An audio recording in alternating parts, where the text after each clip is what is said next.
कुछ खलबा औरतिया कहतिया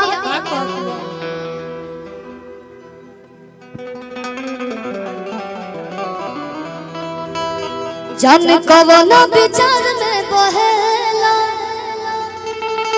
खाली हवे जाए के कहेला नहीं मानेला हमारे को बतिया तू सब पिया के फेरा में रहे। ये गीत के चौहान जी लिखले बनी, यहाँ के जितना भी गीत लिखले बनी, नैया डोल चित बदली गरैया मछरी गोदानावा काला साड़ी कितना गाना पड़ी से लाल घाघरा धनिया ये जार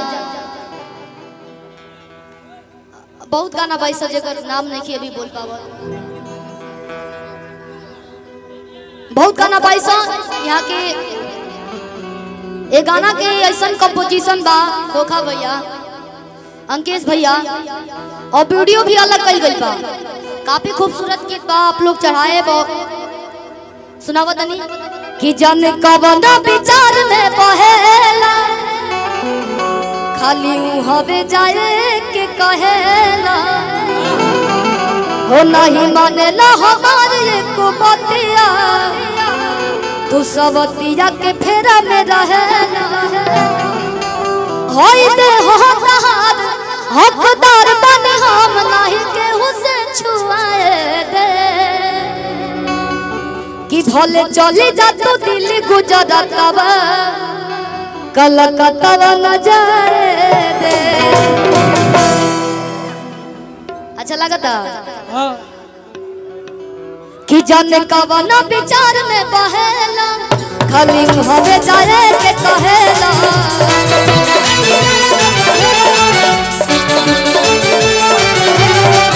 नहीं मानेला हमारे को बतिया तू सब किया के फेरा में रहेला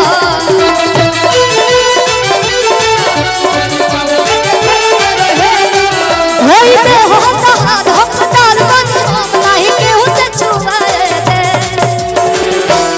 कि भले चली जा तू दिल्ली गुजरातवा हो भले चली जा तू दिल्ली गुजरातवा कलकत्ता न जाए भले चली जा तू दिल्ली गुजरातवा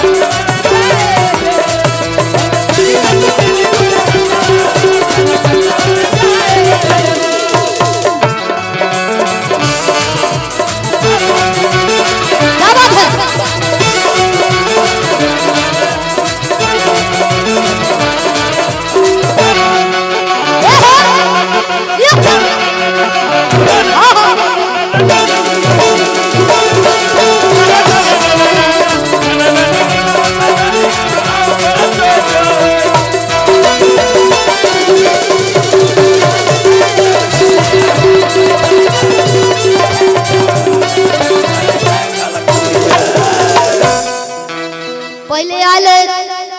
चोय चोय अबे चला त तेंगे तेंगे चला त बाप रे बाप कमे गर्दा उड़ले भाई गाना हो कि दिल तहार दूसर हेल्थ केयर फार्मा कहाँ गई हाँ फार्मा क्लिनिक महुआरी चौराहा की तरफ से ढेर सारा आशीर्वाद।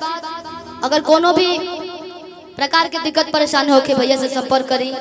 कि दिल तहार दूसर रात जुड़ जाई हो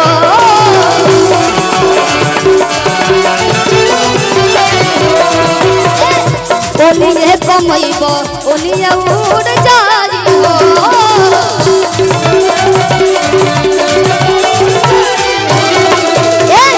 दिल तहार दूसर रात जुड़ जाई हो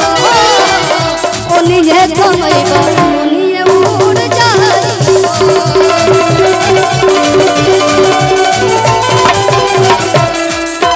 तीन साल पहले तब हमें अधुराइल रहल तू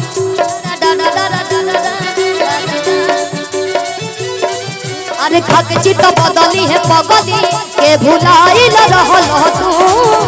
खाके चित बदली है पगली के भुलाइल रहल तू अरे भय रहे बड़ी भारी घाटावा न बाबू अदा रहे कि भय रहे बड़ी भारी घाटावा अरे हुआ दातवा धरा दे कि भले चली जा तू दिल्ली गुजरातवा कि काला कातवा न जाए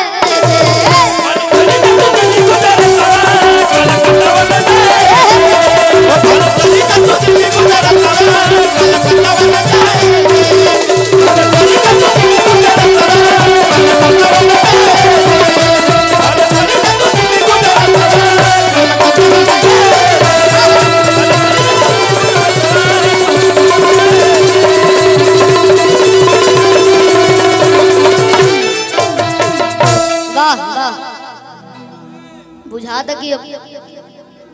हाँ